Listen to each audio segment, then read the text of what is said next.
சதுரகிரி மலையடிவாரத்துல கோட்டையூருங்கிற கிராமத்துல தில்லைக்கோன் திலகவதிங்கிற தம்பதிக்கு பச்சைமால் அப்படின்னு ஒரு மகன் இருக்காரு. சின்ன வயசுல இருந்தே பசுக்களை மேய்ச்சு அதுல இருந்து வரக்கூடிய வருமானத்துல தான் பொழப்பு நடத்திட்டு இருக்காங்க. பச்சைமாலுக்கு கல்யாண வயது வந்ததும் சடைமங்கைங்கிற பெண்மணி கூட கல்யாணம் பண்ணி வைக்கிறாங்க. சடைமங்கை பால் வியாபாரம் பாக்குறாங்க. அந்த ஒரு நேரத்துல தன்னுடைய மாமனார் வீட்டுக்கோ பச்சைமால் கொடுத்து அனுப்புற பாலை அங்க கொண்டு போய் கொடுக்குற ஒரு தலையாய கடமையை பண்ணிட்டு இருந்திருக்காங்க. ஆனா ஒரு குறிப்பிட்ட காலகட்டத்துக்கு அப்புறமா சடைமங்கை தன்னுடைய மாமனார் வீட்டுக்கு கொடுக்கக்கூடிய பாலோட அளவு கம்மி ஆயிட்டு இருந்திருக்கு. என்னடா இவ்வளோ அளவுக்கு கொண்டு வருவாங்க, இப்ப சமீப காலமா பாலோட அளவு கம்மியா இருக்கேன்னு சொல்லிட்டு பச்சைமாலோட அப்பா தில்லைக்கோன் வந்துட்டு தன்னோட மகன் கிட்ட சொல்றாரு, உன்னுடைய மனைவி சடைமங்கை கொண்டு வரக்கூடிய பாலோட அளவு நாளுக்கு நாள் குறைஞ்சிக்கிட்டே வருது அப்படின்ட்டு. உடனே பச்சைமால் என்ன பண்றாரு, தன்னோட மனைவியை பின்தொடர்ந்து போய் பார்க்கும் போது துறவி ஒருத்தருக்கு இந்த பாலை கொண்டு போய் அந்த பெண்மணி கொடுக்கறதையும் பார்த்துடுறாரு. கோபத்துல சட்டார்னு அந்த பெண்மணியை, அதாவது சடைமங்கைய இவர் பச்சைமால் அடிச்சிடுறாரு. உடனே இதை பார்த்து அந்த துறவி, உனக்காக நான் மோட்சம் கொடுக்கறேன்னு சொல்லிட்டு ஒரு மந்திரத்தை சொன்னதோ சடைமங்கை சிலையா மாறிடுறாங்க. சடதாரி அப்படின்னு பெயர் வச்சது மட்டும் இல்லாம இந்த ஊரை காக்கக்கூடிய தேவியா நீ விளங்குவாய், மக்களுக்கு வந்துட்டு நல்ல வகையில அருள் புரிவாய்னு சொல்லிட்டு அந்த துறவியும் மறைஞ்சிடுறாரு. மனசு வருந்தி திருந்தின அந்த பச்சைமால் சதுரகிரிக்கு வரக்கூடிய அடியவர்களுக்கு பால் கொடுத்து உதவி பண்ணிருக்காரு. சுந்தரானந்த சித்தர் அப்படின்னு ஒரு சித்தர் சிவனுக்காக பூஜை பண்ற ஒரு தலையாய கடமை வச்சுட்டு இருந்திருக்காரு. அந்த சிவ பூஜைக்கு பால் கொடுத்து உதவுனதன் காரணமா பச்சைமாலுக்கும் சிவ தரிசனம் கிடைச்சிருக்கு.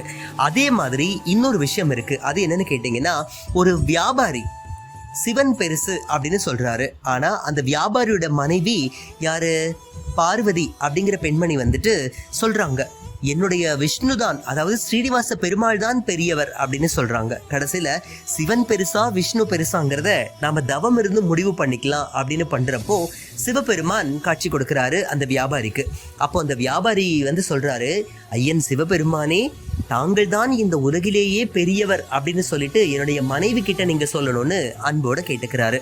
உடனே இந்த பெண்மணி என்ன பண்றாங்க, ஐயா நான் வந்துட்டு ஸ்ரீனிவாச பெருமாள் என்னுடைய அப்பனை நினைச்சு நான் தியானம் பண்ணேன், ஆனா சிவபெருமான் நீங்க வந்திருக்கீங்க அப்படின்னு சொல்றாங்க. அதுக்கப்புறம் என்னன்னா, அவங்க ரெண்டு பேருடைய அன்பு மெச்சின சிவபெருமான் உடனடியா ஸ்ரீனிவாச பெருமாளையும் வர வைக்கிறாரு. அதனாலதான் விஷ்ணு லிங்கம், சதுரகிரி மகாலிங்கம்னு சொல்லிட்டு 2 லிங்கங்கள் தோன்றுனதா ஐதீகம் இருந்துட்டு இருக்கு. அது மட்டும் இல்லாம இன்னொரு விஷயம் என்னன்னு கேட்டீங்க, அந்த பச்சைமால் தன்னுடைய தவத்தின் காரணமா சிவபெருமான் மீது கொண்ட அதீத அன்பின் காரணமா மறுபடியோ சாப விமோச்சனம் நீங்கி யாழ்வல்லத்தேவன் அப்படிங்கிற பெயரோட சிவபெருமானுக்கு யாழ் மீட்டி இசையமைத்து சிவபெருமானுக்கு மகிழ்விக்க கூடிய ஒரு பாக்கியத்தை பெற்றவரா இருந்தாரு. அதே மாதிரி அடுத்ததா பாத்தீங்கன்னா, ஒரு வியாபாரியோ அவருடைய மனைவியோ சிவன் விஷ்ணுவின் மீது கொண்ட அதீத பக்தியின் காரணமா சுந்தர மகாலிங்கமும் அதுக்கப்புறம் விஷ்ணு மகாலிங்கம் 2 பேரும் ஒரே இடத்துல அருள் பாலிச்சாங்க அப்படின்னு நம்ம பார்த்தோம்.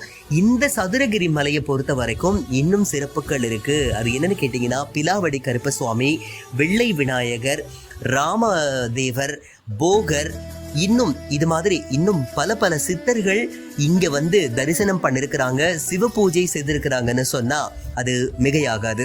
அது மட்டும் இல்லாம இங்க, அதாவது இந்த சதுரகிரி மலையில பொய்கை தீர்த்தம், பசுக்கிடை தீர்த்தம், குளிராட்டை தீர்த்தம், இது மாதிரி நிறைய விதமான தீர்த்தங்கள் இருக்கு. இங்க இருக்கக்கூடிய உதகம் அப்படிங்கிற தீர்த்தத்தை நம்மளுடைய உடம்பு மேல ஊத்திக்கும் போது என்ன ஆகுதுன்னு பாத்தீங்கன்னா, உடைந்து போன எலும்புகள் கூட ஒன்று சேர்ந்து வலுவாக்கக்கூடிய சக்தி அதுக்கு இருக்குன்னு சொல்லி சித்தர்கள் சொன்னதா வரலாறு இருக்கு. அது மட்டும் இல்லாம இந்த பிலாவடி கருப்பசாமி கிட்ட நம்ம வேண்டிக்கும் போது எல்லா விதமான நன்மைகளும் நமக்கு கிடைக்கும். பூர்வ ஜென்ம பாவங்கள் நீங்கி பிலாவடி கருப்பசாமி நமக்கு எங்க போனாலும் வந்தாலும் நமக்காக காவலுக்காக நம்மளை சுத்தி வட்டமிட்டு கொண்டிருப்பார் அப்படின்னும் அங்க இருக்கக்கூடிய பெரியவங்க சொல்றாங்க. அது மட்டும் இல்லாம ஜோதி விருட்சமா இருக்கக்கூடிய சாயா விருட்சம், இந்த மாதிரியான மரங்களும் இங்க இருக்கு. மூலிகைகள் கலந்த அந்த தீர்த்தம் நாம குடிக்கும் போது நமக்கு பலவிதமான பிணிகள் நீங்கும் அப்படிங்கிறதும் ஐதீகமா இருந்துட்டு இருக்கு. அது மட்டும் இல்லாம இங்க சப்த கன்னியர்கள் சிவபெருமான வழிபட்டு அவங்களும் சிவபெருமானோட ஆசீர்வாதத்தை வாங்கினதா ஐதீகமும் இருந்துட்டு இருக்கு. அதனால கன்னிமார் சுவாமி கும்பிடும்போது நமக்காக பலவிதமான நன்மைகளும் கிடைக்கும் அப்படிங்கிறதையும் நாம மனசுல வச்சுக்கணும். அது மட்டும் இல்லாம இயற்கை சார்ந்த ஒரு இடம் அப்படிங்கிறதுனால நாமளும் இயற்கைக்கு எந்த வகையிலையும் பாதகம் விளைவிக்காம இயற்கைக்கு சாதகமா பிளாஸ்டிக் பொருட்கள், தேவையில்லாம மற்ற வன விலங்குகளுக்கு பாதிப்பை உண்டாக்கக்கூடிய பொருட்கள் எதுவும் கொண்டு போகாம எல்லாம் வல்ல அந்த சிவபெருமான சுந்தர மகாலிங்கரை நாம தரிசனம் பண்ணி எல்லா விதமான நன்மைகளும் பெறணும் அப்படின்னா உள்ளன்போட எல்லாம் வல்ல அந்த சிவபெருமானே போற்றின்னு மனசுக்குள்ள எல்லாத்தையும் வேண்டிக்கிட்டோம் அப்படின்னா நிச்சயமா நீங்க நான் மட்டும் இல்லாம எல்லாரும் நல்லா இருக்க முடியும். அப்புறம் இன்னொரு முக்கியமான விஷயம், இந்த சதுரகிரி மலையை பொறுத்த வரைக்கும் மயக்கி வனம் அப்படின்னு கூட சொல்றாங்க. அது எதுக்கு மயக்கி வனம்னு ஒரு பேர் வந்தது? அதாவது இந்த மலை காட்டுக்குள்ள நம்ம போயிட்டோம் அப்படின்னா நம்மளுடைய மதி மயங்கி நம்ம எந்த மூலையில இருக்கோம் அப்படிங்கிறது கூட தெரியாத அளவுக்கு அந்த இறை பக்தி நம்மளை வந்துட்டு மெய்சிலிருக்க மெய் மறக்க வச்சிருமா. அதனால நாம என்ன பண்ணணும், எந்த வகையிலும் வழி தவறி போயிடாம எல்லாரும் ஒற்றுமையா போனோம் அப்படின்னா ஒற்றுமையா வந்து சேர முடியும். மகாலிங்கமே காப்பாத்து காப்பாத்து அப்படின்னு சொல்லிட்டு 3 நாட்கள் கதறி வெளியில வந்தவங்க எல்லாருமே கூட இருக்காங்களாம். அதனால நாமளும் பத்திரமா போயிட்டு பத்திரமா வந்து சேரணும். இன்று போல் என்றும் சிறப்பாய் வாழ்கன்னு சொல்லிட்டு அங்க இருக்கக்கூடிய சித்தர்கள் வந்துட்டு ஆசீர்வாதம் பண்ணுவாங்களாம். அது மட்டும் இல்லாம அமாவாசை பௌர்ணமி நாட்கள்ல சித்தர்கள் இங்க வலம் வந்து எல்லாம் வல்ல அந்த சுந்தர மகாலிங்கரை துதிச்சு வணங்கி அருளாசி வாங்கிட்டு போவாங்க அப்படிங்கிறதையும் ஐதீகமா வச்சுட்டு இருக்கிறாங்களா. அது மட்டும் இல்லாம ஒரு குறிப்பிட்ட சில கால நேரத்துல இங்க சித்தர்கள் வந்துட்டு நம்மளுடைய மனசுக்குள்ள வந்து போறதையும் ஆத்மார்த்தமா உணர முடியும்னு சொல்லிட்டு அங்க போய் வந்தவங்களும் சொல்றாங்க. அதனால இந்த சதுரகிரி மலை பயணம் நீங்க யாராவது போயிட்டு வந்திருந்தீங்கன்னா அது எந்த அளவுக்கு சிறப்பா அமைஞ்சது அப்படிங்கறத கமெண்ட் பாக்ஸ்ல மறக்காம கமெண்ட்டுகளை பதிவு பண்ணுங்க.